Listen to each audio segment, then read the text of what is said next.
Thank you all for coming. I'm Taja Shackley-Lanier. I'm a tech reporter for Ver1, and I'm going to be asking some questions of this distinguished panel I have here to my right. I have legitimately learned a lot from all these people on this panel, so I hope you will too.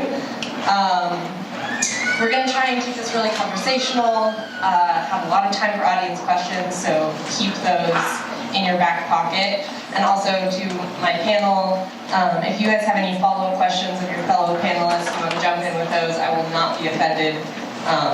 Keep them coming. So I'm going to introduce everyone really quickly, starting from the very far right. We have Zach Graves, who's the head of policy at the Lincoln Network. He focuses on the intersection of technology and governance issues, and as just one example, he recently co-authored a report on IT acquisition in the legislative branch that I hope we'll get to talk about a little bit because it's very interesting. Next, Melissa Medina is the CEO and co-founder of Tour Tracker, a digital platform that makes congressional offices' task of booking Washington, D.C. tours super easy. She also helped launch the Congressional App Challenge and has worked in Congress for Representative Ed Royce and the House Foreign Affairs Committee. Next, Daniel Schuman is the Policy Director at Demand Progress. He focuses on issues like governmental transparency, accountability, reform, civil liberties, national security, and promoting an open internet. Last but not least, we have Brad Fitch, the president and CEO of the Congressional Management Foundation. Prior to that role, he worked on Capitol Hill for 13 years, and he started his career as a journalist, so he's been around in a lot of different capacities. So my first question for the panel to kind of set the stage a little bit is, why is it that we're talking about IT modernization on Capitol Hill right now? Who wants to jump in? Well, I think the question is, why did we wait so long to talk about IT modernization on Capitol Hill? And first of all, on behalf of the panel, I apologize for inviting you to a bar and having no beer. It's really cruel for me right now. But I think that, the Congress has been in existence for 230 years. It's the first time the word modernization has been in the vocabulary in 230 years. So we herald it, but it's also overdue. It's no secret for those of you who are staffers. I will not ask you to identify yourselves. When you look at some of the toys that your friends in the private sector have, like, I don't know, really functioning email systems and collaborative tools and things like that, you kind of say, what's going on? So I think that it's overdue, but we welcome it, and I'm very excited to see the committee is taking, it seems so far, taking its responsibility seriously.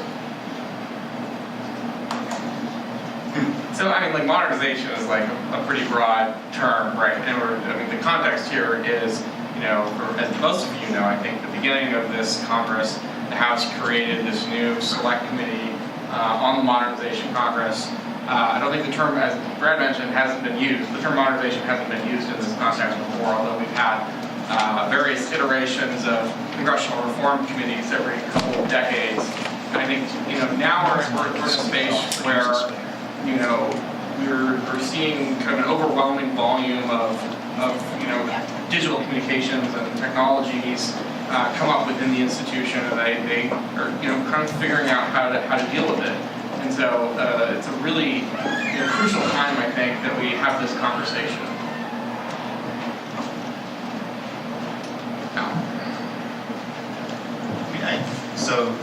So these microphones are fun, huh? It's a little hot, yeah. It's a little hot. Part of this, the information technology revolution happened in the private sector in the 90s, and it largely didn't make it to Congress. But what did make it to Congress was the idea of cutting costs, and cutting costs to the point where Congress is largely capable of doing its job. So, you can either do the hard thing of paying staffers living wage and decent quality of life, which would be the smart thing to do. But since that's, it's not always easy for Congress to do the smart thing. The next sort of smartest thing is to make each staffer capable of doing more. And the way you can make them do more is through technology. So, it's going, when you look at this historically, it's like punctuated equilibrium. You have sort of a steady state where there's no staff and there's some staff, and you get a person. And then there's the idea in the 1940s that maybe you should have more than a person, or maybe committees should be more independent. And this is sort of the natural evolution. The country is much, much larger than it ever has been historically. The nature of the way communications has changed is many on many. So that is like a functionally different way of organizing things. And that has sort of pulled all the energy away from the actual process of governing. So like all the bodies, which weren't that many people to throw at that problem, have all been moved over to dealing with the press and dealing with social media and dealing with like the crisis du jour. And the consequence is that technology is believed as like the mechanism to sort of to push that back a little bit. Because you can either do that or you can have like personal office staffs of like 200 people, which would be the other way to get there. But there isn't really an appetite to do this type of thing. And just to build on that, maybe this is, hello? Maybe not. Oh, there we go. Just to build on that, in 2015, when I and one of my co-launchers, I guess, launched the Congressional App Challenge, one of the questions I was getting from multiple offices were, what is an app? And it was 2015. You're laughing, and it sort of mortified me. Because at that point, what Tour Tracker was prior was building apps for members because we saw that as a potential market opportunity. We since pivoted based on the need of what congressional staff were asking of us. But at that point, I was being asked, what is an app and why is it important? And most members and staff had BlackBerrys at that time. And so, come full circle today, after the App Challenge launched, I have seen a dialogue among staffers now that are like, oh, we understand what an app is. And how do you get members to care about technology? You make their constituents care. And when their constituents are showing their members, look at the technology we can build for you, and then that light bulb goes off and it clicks, look at the capacity at which technology can advance us, I think that like it's a part of the conversation. And initially people are like, what is this app challenge? Why is it important? One of the things I like to say is you're not going to change government or Congress overnight, right? They're not going to just get it in 24 hours. It's been a very long process since 2015 to now get over half of the members of Congress to care about technology, STEM education, and understand its importance in infrastructure of how their operations work. That was a good question. Yeah. I want to just jump in and ask a question for a little bit of context, because I really love context. It seems like we're talking about this right now because there's this need for better technology in Congress, and there's also this committee that is potentially going to explore that a little bit. It's my understanding that there have been select committees kind of like this in the past. Could one of you maybe fill us in a bit on what those were, what they looked at, whether they tackled technology at all, and how so? I'll take that one, being the oldest guy in the room. I've been working with the Congress for 32 years. What makes this committee different is a couple things. One, focus on just operations modernization. They did reference rules and procedures, but they say such as the calendar. They're not talking about how amendments get before you think. The last two efforts that have been available in the last 100 years to address operational aspects of the institution was the 1993 Joint Committee on the Reorganization of Congress. And if you want to read about that, Mark Strand at the Congressional Institute did a phenomenal piece of research that really uncovered some things we never really knew on why the committee did not succeed. Some of the operational recommendations were adopted by the new Republicans in 1995 when they took over, such as creating the CAO from a balkanized system. And then last year, of course, the Budget Committee that was looking to reform the budget process didn't succeed. That's been the most recent history, and that's why we're kind of excited, because this one is different. It did have some narrow focus in terms of what it asked for. It's the first time we talked about staff and staff diversity and recruitment and retention. Congress has never talked about that or seemed to care about that, frankly, at our perspective. Some offices do, but this is a new thing. And I can just sort of add a little bit to that, which is also why these things tend to come out of either political turmoil or changes in control. So the 93 recommendations didn't go forward until the Republicans took power, because the Democrats at that time, they didn't want to do things that would disrupt power. You had this series of reform efforts in the 70s, 66 to 70, and then there's a bunch of like little sort of mini committees, including on party caucus, which is a weird one, like in the 70s. And this has to do with Watergate, and this has to do with like all the other stuff that's going on at the time. The one before that was right after World War II. You know, when Congress had been demonstrated as incapable of keeping up with the executive branch.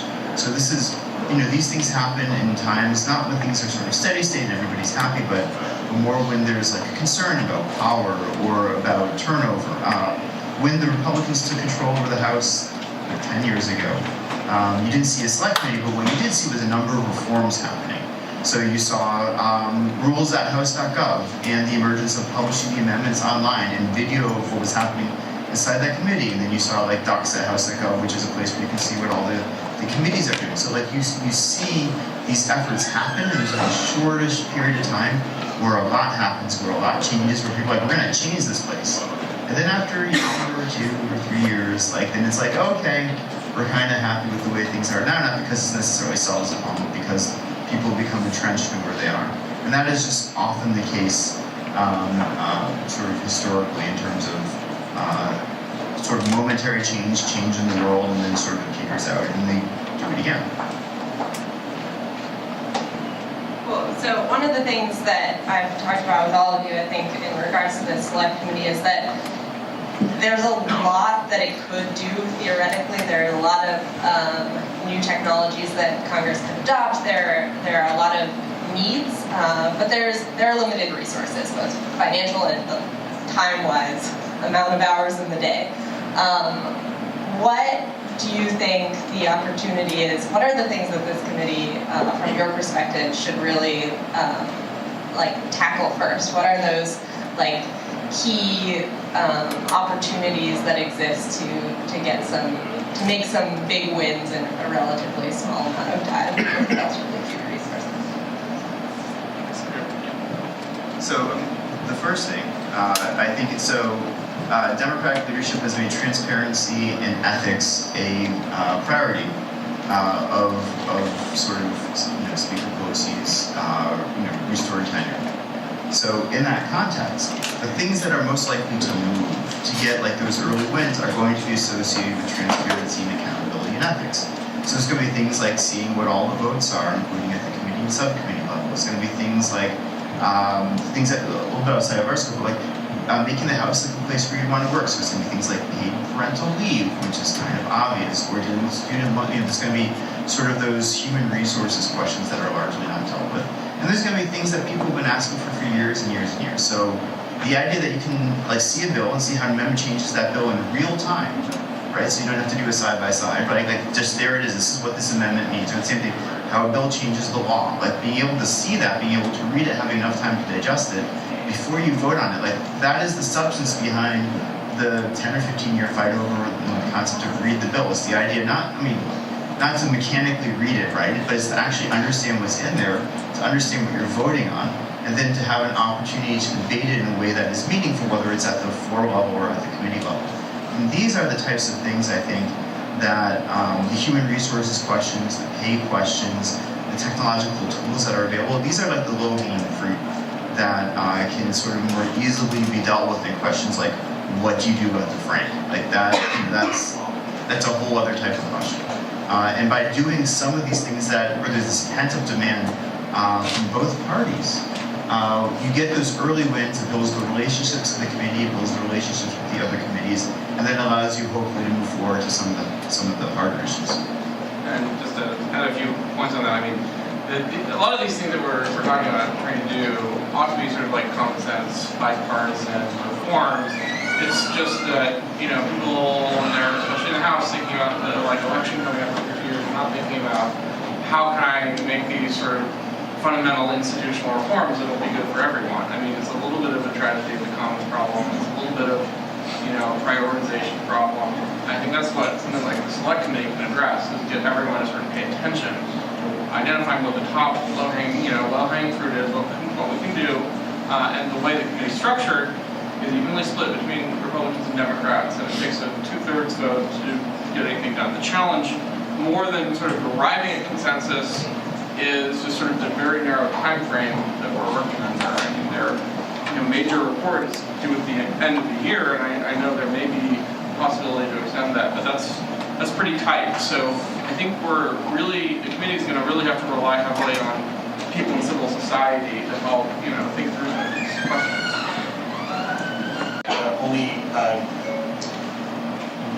as I said earlier, the two efforts that just preceded it failed, and I guess our hope at the Congressional Management Foundation is don't try to overshoot the mark.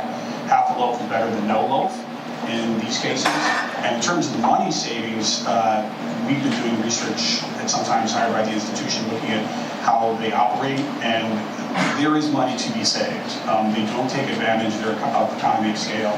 Our first research into this was in 2006 for the Committee on House Administration, and we did some public testimony on this. And we worked with Gartner Consulting, and the Gartner consultant came back after his first meeting and was like, jaw dropped. And it's like, there's millions of dollars. I mean, why don't we have one cellular phone contract for the House and Senate? Why do we have 535? And what happens if one member goes over the minutes and the other one has stored minutes for the year? I mean, it's crazy that the way they buy things. And so certainly I think there's some savings to be found in economy of scale, even in technology.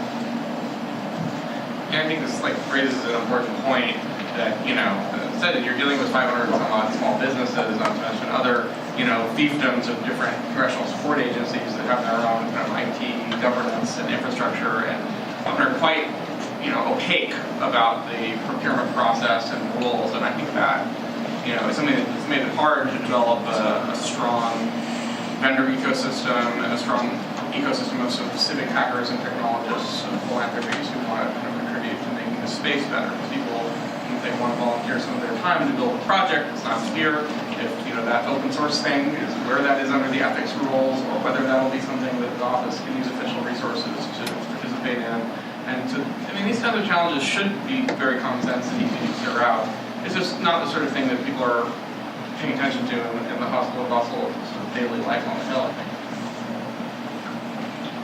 Yeah, I'd love to talk just a little bit more about that, given the layout of how Congress works and how it buys technology. Maybe Melissa, you could speak a little bit to what it's like to do business with Congress as a provider of a tech service. What are the challenges you face? What drives you crazy? Or what works really well, surprisingly, in your ecosystem? So initially when I had first started to build the startup, it was actually very hard to navigate and understand how to even be an improved service, because you can't just start selling things that isn't allowed by the CAO. And it's tough if you don't understand the inner workings of Congress to even know where you're going to start. It isn't like if you're building a startup in Silicon Valley and you're just testing on the product and putting it into the market and your target market is who you define. In this case, there's a barrier and a wall to get to the members of Congress. And navigating through that, I think I was fortunate enough to have worked in the House and then could navigate through my networks of understanding how that works. And to be honest, Article 1 produced by OpenGov had really paved the way in how to bring new technology to members of Congress, and then also how to work with the existing vendors that are in the space, and then be able to offer that service as not necessarily like something that is competing against what exists, but that can grow the pie, right? Because for us, we built a tour booking system that adds on to the current management system of letters and calendar invites, but it was something that the current CMS vendors didn't have yet. But it was something that every office on Capitol Hill does, right? Every office books congressional tours or tours of the White House. I would actually try and think about an office who doesn't, because in terms of constituent services, that's the one thing that you can actually be like, my constituent was happy when I booked them the White House today.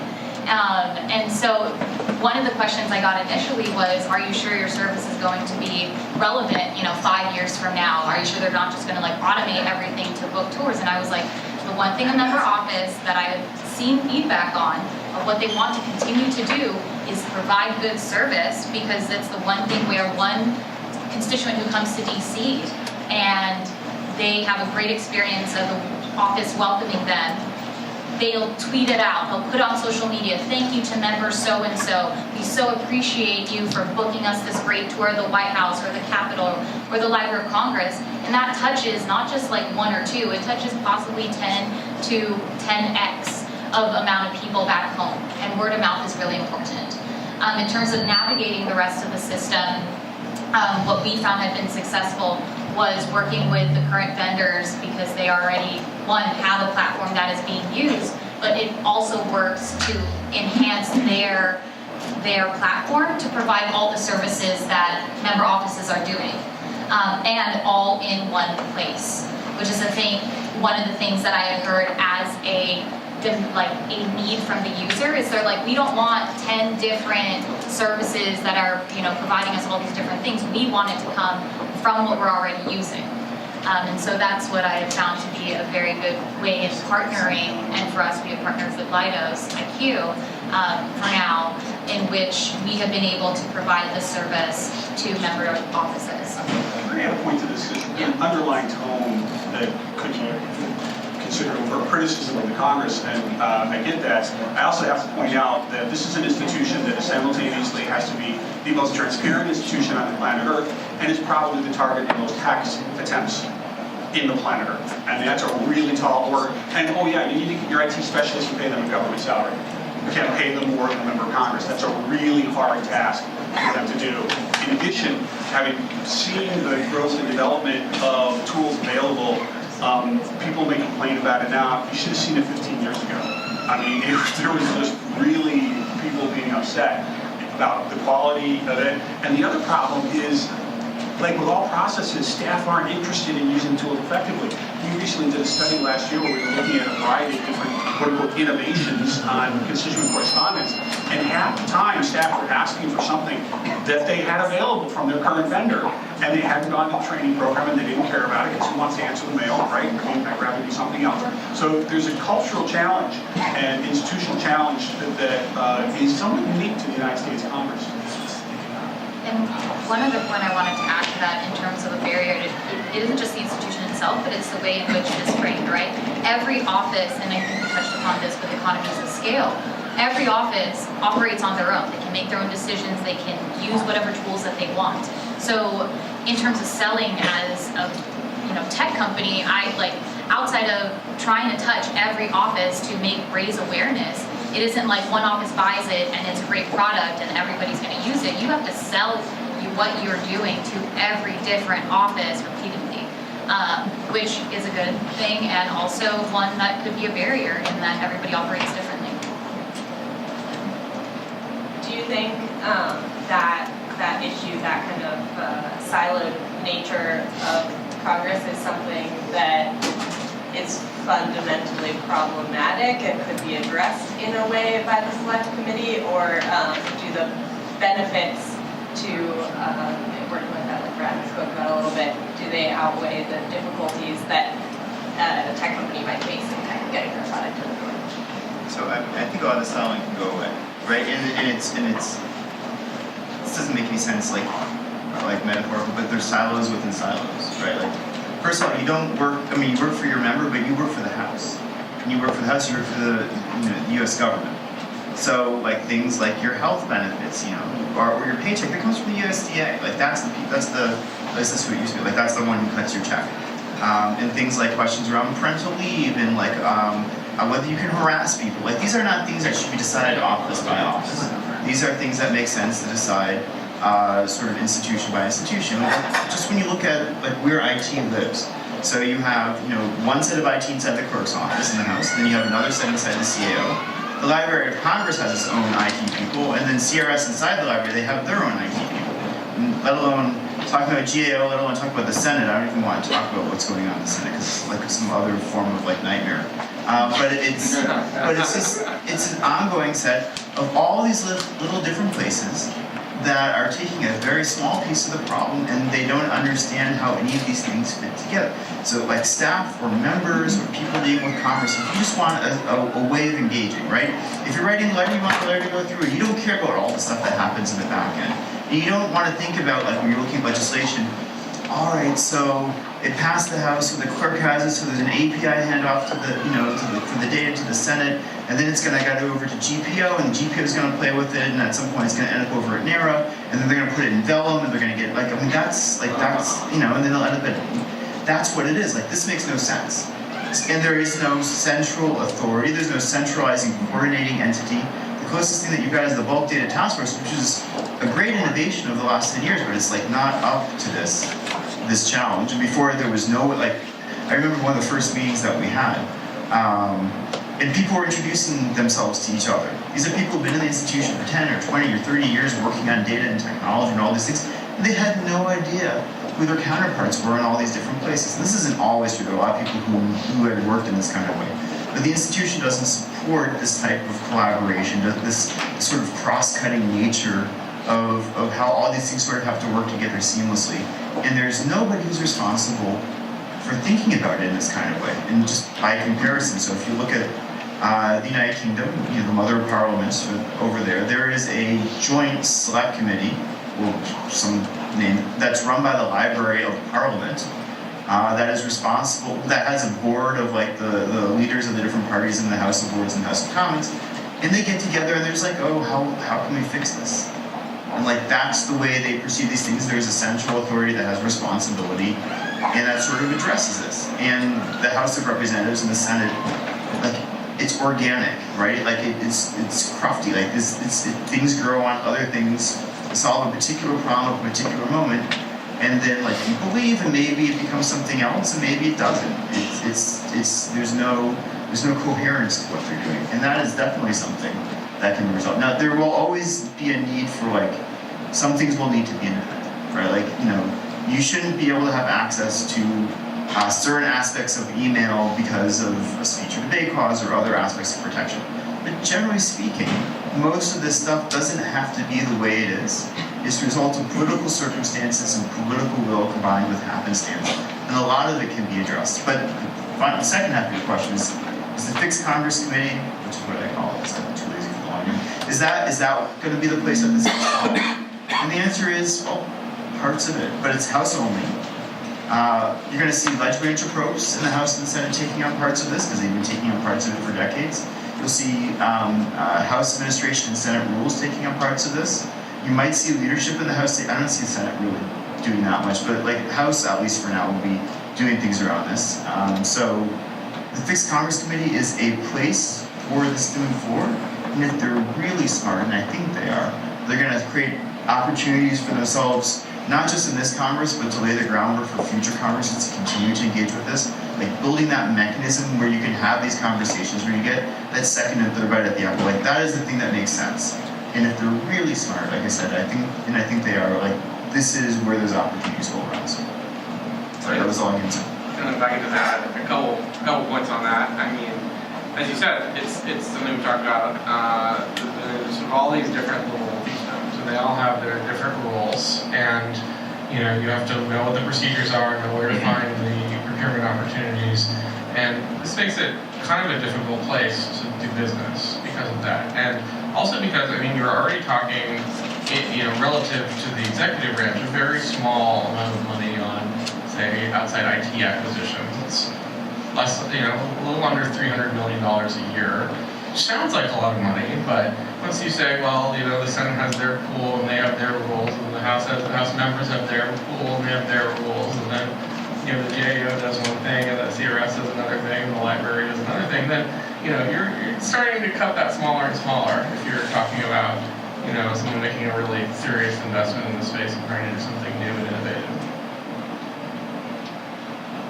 I want to ask one more question for audience questions, and that is about an interest group that we haven't talked about that much yet, though Melissa mentioned them. This is like the American people.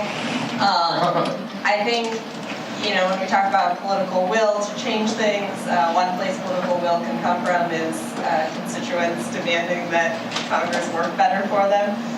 So what's the opportunity here? Like, what do the American people get out of it if Congress can modernize its IT and technology? Well, I mean, Congress's approval rating has floated in the teens for the last couple of decades. It's somewhat lower than getting a root canal, as the headlines get now and then. But I think this gets a fundamental thing. Our Congress is the most sort of democratic of our three branches of the federal government. It's the most directly engaged with different stakeholders, whether that's think tanks and advocacy groups like are in this room or directly with the people. And technology has really, I think, enabled that connection to be closer. Go way back into the analog era, and people didn't communicate that often between district or state and with their representative. Now they have lots and lots and lots of communications, and I think they don't know how to handle that and process that in the right way. They don't have their enough staff resources or information technology resources, and it creates a kind of a frustrating experience on both ends. But what if you took the opportunity to make that a really good experience? I think that could go a long way in improving, how constituents, members of the American public feel that their government works for them. So I have sort of two additional thoughts. One is in the context. Is this still working? I can't tell. Yeah. Okay. One is in the context of executive branch oversight, right? Both what's happening in terms of implementation of the laws, what's happening at the regulatory level. Congress is weak, which makes the executive branch strong, and it also empowers sort of like outside interests to be able to change the way the process works. And you can see this, people rail against special interests. There's the belief that the system is captured. There's also the sense that, won't the president just come and save us? We can't trust Congress to make these decisions because there's people in Congress. But the president, maybe not of late, but generally speaking, the idea is, we'll let the president be able to invoke emergency powers because the president is more reasonable than the Congress, and all that kind of stuff. And that arises in large part because Congress has made itself incredibly weak. There's 1,000 fewer committee staff now than it did 25 years ago. There's 2,000 fewer people at GAO. They're getting paid 20% less than their executive branch counterparts. And it's very hard to engage in any type of reasonable oversight of what the executive branch is doing when you get one person to every 1,000 or 10,000 people that you're overseeing. And when people look at the problems that are facing all of us, whether it's kids or climate change or war or whatever, this is it's not the direct approval of Congress. There's always going to be concern about but the results that we're getting, are people happy with the direction that the country is going? This is where you see that reflection. If Congress, if it's technology, if it's personnel, if it's up to those challenges, then we're not going to have to move 100 feet, back behind the shore because the oceans are right. There are things that we see in the world that aren't this sort of ethereal political stuff that affect your daily lives. Are the schools good, and is the air clean, and can you get a job, and all that kind of stuff. And that comes down to is our government effective? And whether our government is effective comes down in part to, does Congress, is it capable of doing its job? And that is rooted in part in technology and how it functions in the space. I could just add one more point responding to you. I think this, there's two different buckets of things here. There's sort of how functional are Congress's internal technology services, and how good is it at doing policy. Such as on technology issues, there's been, I think many of you know, a slew of fairly embarrassing exchanges with technology CEOs coming before Congress. The most recent was the Google CEO being asked about stuff iPhones are doing. But these things, these sort of policy expertise versus their technology capacity are very interrelated because, as we've seen more kind of uptick in the, influx of communications coming in, we've seen more resources shift to these constituent communications and policy communications functions and away from policy expertise functions. And so, if you improve one side of the equation, you improve the other side of the equation just because we're locked in this sort of zero-sum game because it's very politically difficult to, go back home and tell your constituents you've decided to pay Congress twice as much or something like that, right? I think part of the answer lies in Melissa's product. I think she's operating at the retail level, offering the service and a better user experience when you interact. And we've certainly seen at CMF examples of doing that on a scalable level. There's a book out that I would commend you to reading called Politics with the People, written by Michael Neblo, Kevin Esterling, and David Lazar. And we worked with these three academics now 8 years ago on online town hall meetings. And we saw remarkable results. When a good online town hall meeting happened, they were more likely to trust the member of Congress. They were more likely to be informed on a particular issue. They were more likely to vote in the next election, which last time I checked, that's a good thing. So I think there is a potential, I call it trust with technology, but they have to be scalable. And the way online town hall meetings work and the way telephone town hall meetings are shifting to an online atmosphere and environment is really exciting. Just to give you one data point, if you try to call 20,000 people in a congressional district, it takes like 10 minutes, 15 minutes. You can't get that many phone calls through the current grid. But you can switch an on switch and get 1 million people in a town hall meeting at 1 second. And I'm looking forward to the day when we can go to a member of Congress and say, Congresswoman, would you like to talk to all of your constituents tonight between 7 and 8 o'clock tonight? And that day is here. That we just have to start looking at it. So there are some positive signs, and I think looking at List Product and some of the others that have been offered out there that are trying to look at the user experience, the constituent experience, are very promising. And just to build upon that, I think sometimes it's very underrated. You always hear like special interests have Washington. From what I've seen in many member offices so far, who I've demoed to or just spoken to, their biggest concern is always what is the experience the constituent or the visitor is going to have, whether that's letters, phone calls. Like, they are very particular. Even when they're interviewing for interns, you want to be sure that the intern picking up your phone understands your district and knows where you're coming from, because they want to be sure that that last end touch point, the voter, matters. And I know it doesn't get a lot of, attention per se, but it's such an underrated thing. So a couple of the features that we ended up building in some of our pilot offices were because the staffer had been like, this is a great added touch point. In sales, your ideal is to touch a, I guess here in the equivalent, a voter 3 to 5 times. And so for one of our products, we've been able to automate a number of things where not only is it just getting an automated itinerary from the member of Congress saying, here are your tours, we've come up with other ways to have a touch point where the constituent can interact with the member in the member office that have exponentially increased their customer service. Where the feedback from the staffer that I've spoken to is like, I just don't have enough time in the day to do this, but the fact that you've automated it allows us to have 4 touch points before the constituent even comes to DC, adding the 5th when they're actually coming into the office and they're visiting the Capitol. So I think that's something where, in terms of an underrated population, is the constituent, because at the end of the day, if your constituent and your voter essentially isn't happy with you, whether it's tours or whether it's policy, they're not going to vote you back, and that's how you come back every 2 years, at least in the House.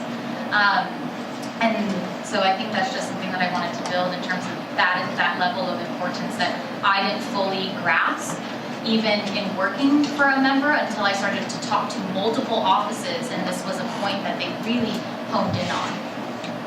Who has questions in the audience? Yeah. Do I actually need the microphone? Maybe not problem. Hey, hi, Alex Howard. Nice to see those of you I know and those of you I don't. Thank you for sharing your experiences. I came to DC a decade ago. We were excited about live streams and websites and social media and all the different ways Congress was going to get smarter and more open to the public. Some of that's matured now. You've listed it. Legislation that's online. Members are live streaming. Many more people have phones now that we can see the live streams. It's very exciting. John Culberson was doing it a decade ago, though. What has prevented some of the changes we've seen in the rest of the country from coming into Congress over that past decade? What are the things that have prevented some of the things you're all mapping out in terms of the Congress being more open and transparent? I would question that, right? There are ways that Congress is not transparent, that is closed in terms of its process, still not open to FOIA. And I'd ask this too, in terms of modernization. The public has heard repeatedly that Congress is spending a lot of its time fundraising. Hours and hours and hours, dialing for dollars. I watched 60 Minutes, I've seen the reports. Maybe the most transformative thing about AOC, Alexandra Ocasio, she has directly fundraised.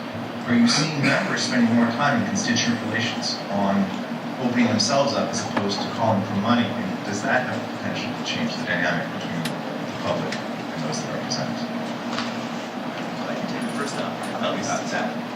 So what stopped some of this from going faster? I think it's 3 things. One is money. So there's a $4.5 billion pledge branch budget. Spend a couple $100 million on Capitol Police. We spend more on Capitol Police than we do on committee staff. So like, funding priorities, the buildings are falling down, they're fixing the Cannon buildings, $100 million, $100 million here, $100 million there, no funding for IT, right? Like, so that's one. And the House, just by way of, as a data point, the House of Representatives is spending 10% less on itself than it did in 2010.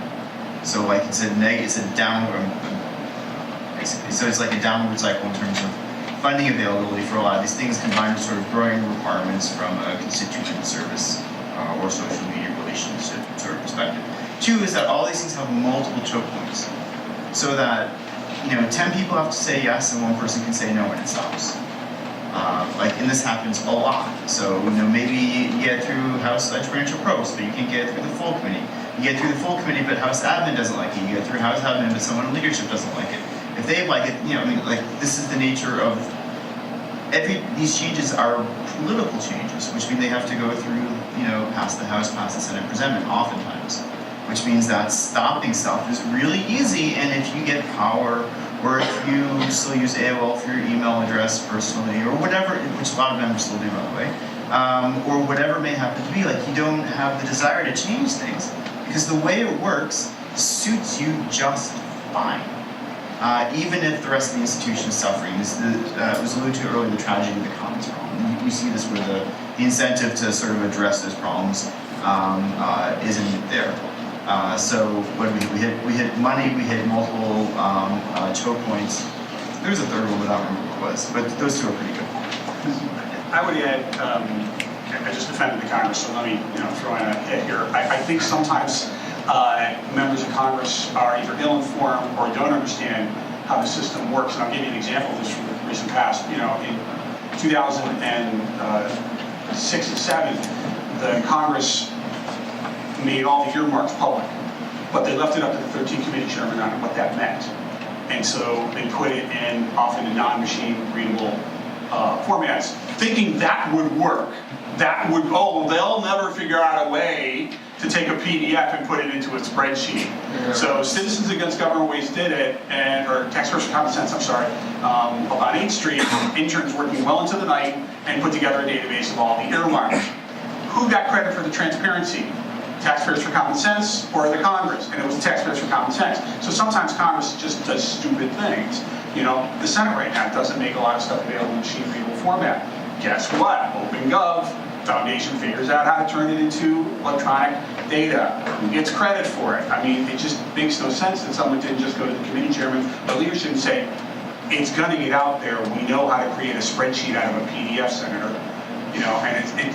That hasn't happened yet, unfortunately, in some of the institutions. So I think that is another barrier. We just recently worked on a kind of a project that stunned me, the Communicating with Congress project, with some of the vendors and allowed to create an API between vendors sending messages to Capitol Hill and receiving messages, cutting out huge administrative burdens. And I was completely convinced in over a decade I've been working on this, that the one thing that usually screws up a technology project is a member of Congress gets involved. And no member got involved in this project, and it's beautiful, and it works, and 99% of it, and now the Senate's looking at it. So I think sometimes we do run into recalcitrant members, not staffers, usually it's the member, that we just have to kind of educate them around. What happens if you educate them and they still say no? You just go around them. Yeah, you go around where you're stuck. So there was an instance where, I won't name names, although I'm really swerving them. Don't do it. You're on the record. I generally don't regret it. The devil on that shoulder, not the angel on the other side. It bites me, but I generally don't regret it. So like for example, public access to CRS reports. So people have wanted this for 25 years. They're published, in committee prints. Like they're available. There are private vendors selling them. But you had to wait for the stars to align. You had to wait for all the right people to sort of move on, and find a way to sort of push it through. And there are people who are on both sides of this particular question, but there's a number of examples of where you just sort of have to, this is what we were talking about before, like one veto point, all the stars kind of have to align. And to you had a fundraising question, which was like direct fundraising and AOC, and we saw this really with Bernie, and we saw this to some extent before with Obama, this was really Machiavellian, ingenious, where he was getting all the individual Netflix data, so he could tell what everyone was watching in their individual household. There's a great MIT article on this. And he was using this to type every single person in all the households using this data in 2012 to figure out what, like, how to like conceptually think about you so that you could like target the right message at you. So this you're talking about the use of data to figure out how to persuade or manipulate people, combined with the ability to reach people at scale in a way that's disintermediated, so you don't have to go through CNN or Fox or whatever people watch these days, YouTube. I don't know. That works in certain circumstances, and you're seeing a lot of the Democratic insurgents and some of the Tea Party, mostly like they're the ones who are building off of this model.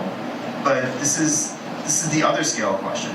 So it works for AOC because she had a surprise win, and like she has more followers than God. Literally, you can look up God on Twitter. She has more followers. But most members aren't going to be able to do this, I think, because being the first or the second or the fifth, pretty good. The 430th, the 9,000, like it doesn't. It may not work in the same kind of way. But I don't know if that's true. But I think that the fundraising model is changing where it's nationalizing instead of being local. There's all those kinds of things that's happening. It's breaking the crockery, like all that kind of stuff. But how it's going to work for all the members, like will they be able to escape this dialing for dollars model? Well, I mean, I don't think dialing for dollars will necessarily continue to work because people won't pick up their phones. But beyond that, there will be some sort of a mechanism where, unless Congress changes the way the rules work, which is something that we've recommended, you're probably going to see like tremendous amounts of time that will continue to go into fundraising because there's no choice from the member perspective. At least that's my opinion. To add to the point of your first question in terms of a barrier, one thing I wanted to say and build on Daniel's point is, and this goes for policy too, if it isn't broken, why are we going to fix it? So even when I come in, I'm like, look at Tour Tracker and it like is more efficient, and once they see the product, they're like, wow. But right now, most of the member offices that I've gone into have either been using Excel spreadsheets, 3-ring binders, like a calendar where they write on, and that's what they've been doing because that's what they've been taught by their predecessor. And in terms of the action of like resources, with staff turnover and less staff, they just keep doing what has worked because it isn't broken per se. It's just they don't realize that 20 hours on tours is not what you want to be spending your time on. And then what we've seen in some of our test pilots is from the 20 hours, we've cut it down by 50%.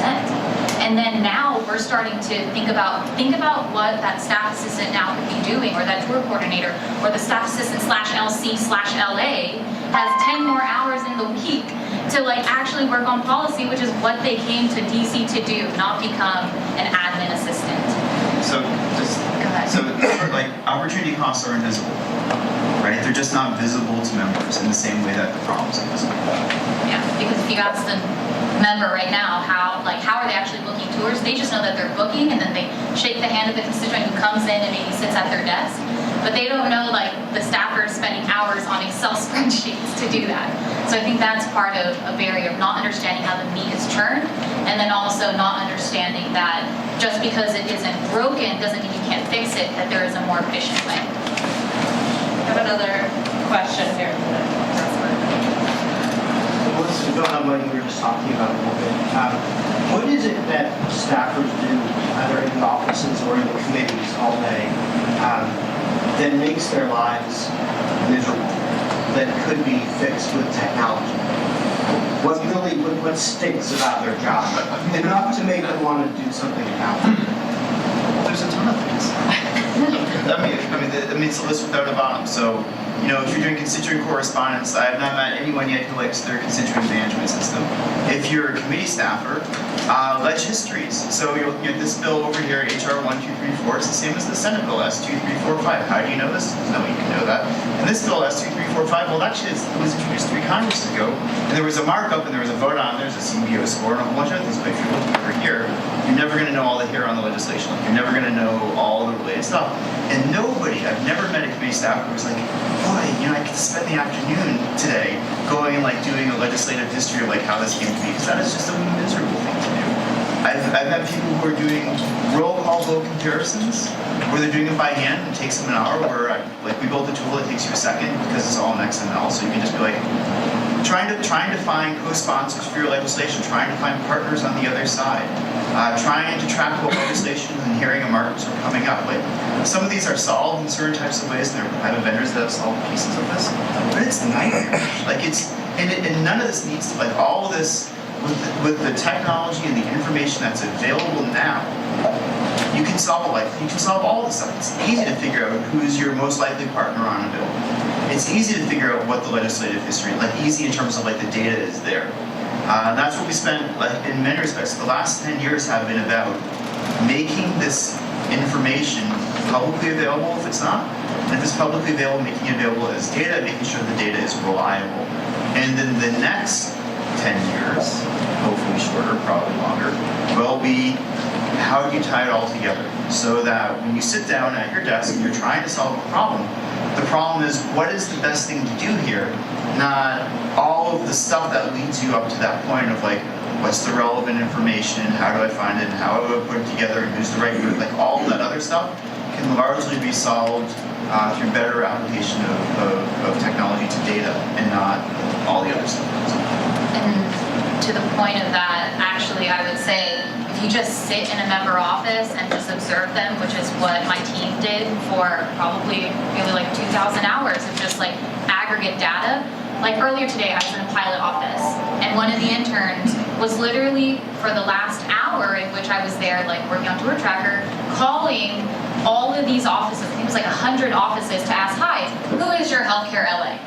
And then taking the email down because they don't have that list and their member is... They can't pay for it. Yeah, and they can't pay for it. And then their member is about to introduce X and they need to, get all these people on board and directly email them.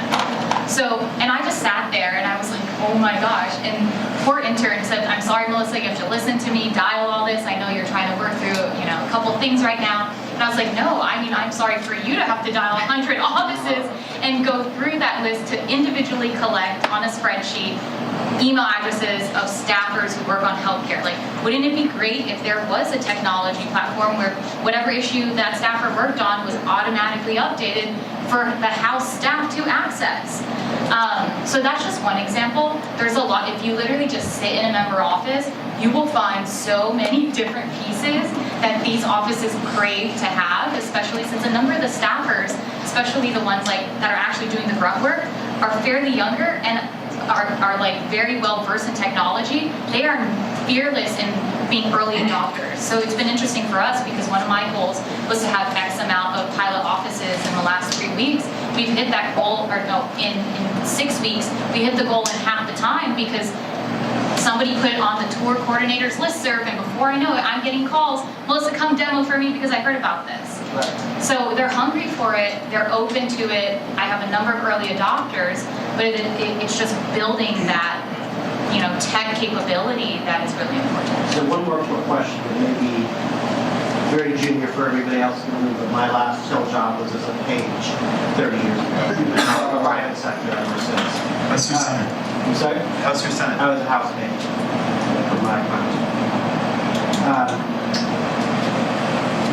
If a staffer decided that they just happened to listen to our, during a team meeting, if the staffer just came on Slack, like everybody else out in the private sector, and said, wow, that's cool, I'm just going to start using it because it's awesome, which is why Slack is worth $7 billion now.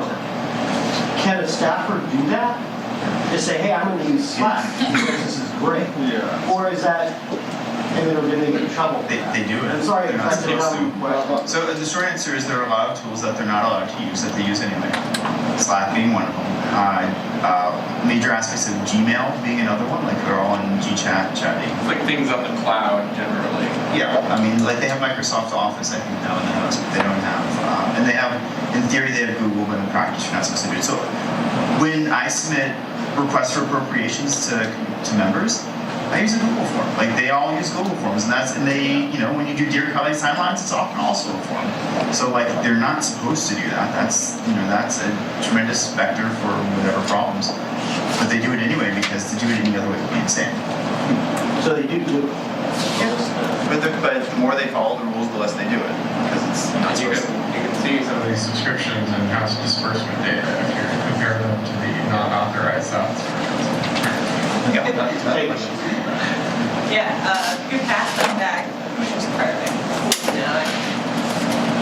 actually, it's a pretty interesting segue. Questions regarding security. Can security be one way to help bring some reluctant members or other staffers on board with this idea that there are tools that are being used, they're actually being used in a very secure manner, but we also have this looming misinformation warfare, with some of the major countries around the world where staffers and also members might be targets through misinformation or disinformation campaigns to try to find a way to actually either get information out or use it as a way to blackmail.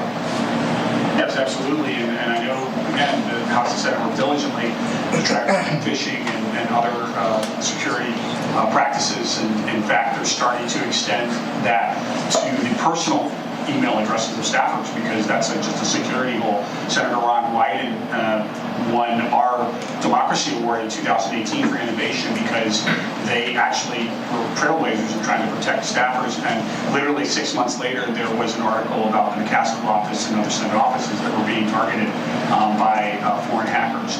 So absolutely there's an avenue there, but again, if you can't pay your top IT security consultant more than a member of the House of Representatives at $174,000, try to find somebody in Silicon Valley who will work with that. And I know in some cases there are some exceptions, but they are restricted in some levels because of the rules, and that would be one area where they would be very wise, and the Modernization Committee would be very wise to just, there's absolutely no reason why staffers should be at $174,000 capital, especially in this area. There's no logical reason other than they think it's good optics. And what they'll finally realize is, like, no, it's bad optics if you get hacked.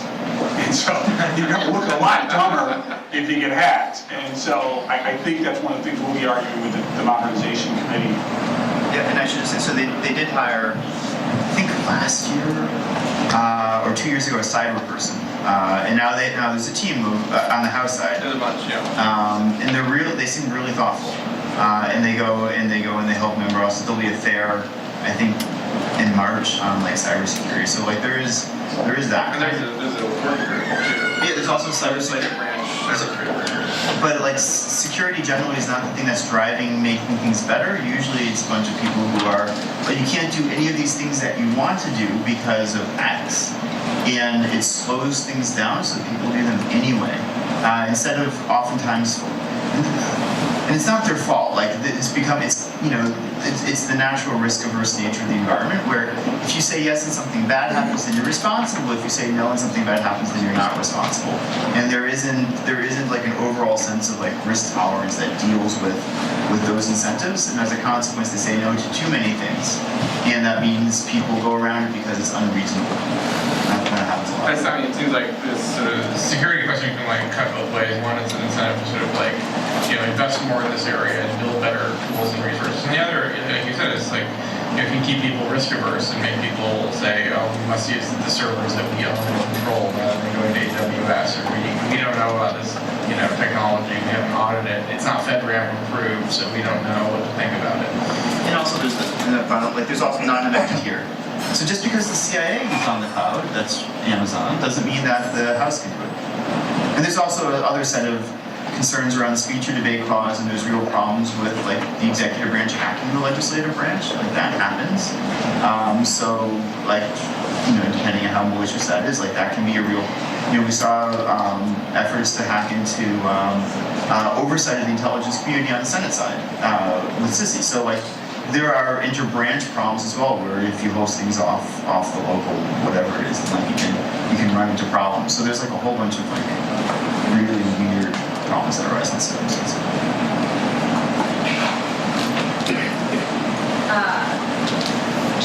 Do a time check. It's 4 o'clock. Just at 4 o'clock. We've been talking for about an hour. We want to do like one more audience question and then wrap it up. Okay, who has a good question? Way in the back. All right. Shout it out, look. So my question's about the Office of Technology Assessment. Do you guys think that there's value in that coming back under maybe a tailored reform, or do you think that it's dead and resources or for political or pragmatic reasons are better spent elsewhere? We think the Congress is completely versed in the areas of technology. They're brilliant. They should be. That's whether they're not all Silicon Valley millionaires at this point. So just for the record, the question was about OTA. Is that? Yeah, I mean, so this is a whole other panel topic, right? Like the whole idea of like how do we build. So yeah, we did this last week. How do we build like deeper science and technology policy expertise as opposed to sort of infrastructure capacity? It's a whole different question. It involves a lot of different complexities, like at different levels of where you can put that expertise. Is it operating better on committee staff or in personal offices or in support agencies? If so, which support agency? Do we want to invest in CRS? Do we want to revive OTA? GAO just recently launched a new science and technology office that's 70 staff and like looking to double in the next couple of years. So this is definitely within the realm of appropriate questions for the modernization committee to consider and be thoughtful about. There's another group who's doing a congressionally mandated report on technology assessment specifically, which is the National Academy of Public Administration. I believe that will be out in late October, well after the appropriations cycle this year is done. But I expect that since it's on Speaker Pelosi's agenda, something Leader Hoyer has talked about, that it will probably not wait for these reports to come out to start, trying to move it forward. And I think, I personally think we need to do things like, revive OTA and find other ways to build, this capacity. But I think it's still an open question as to how Congress will end up approaching that. All right, and with that, we'll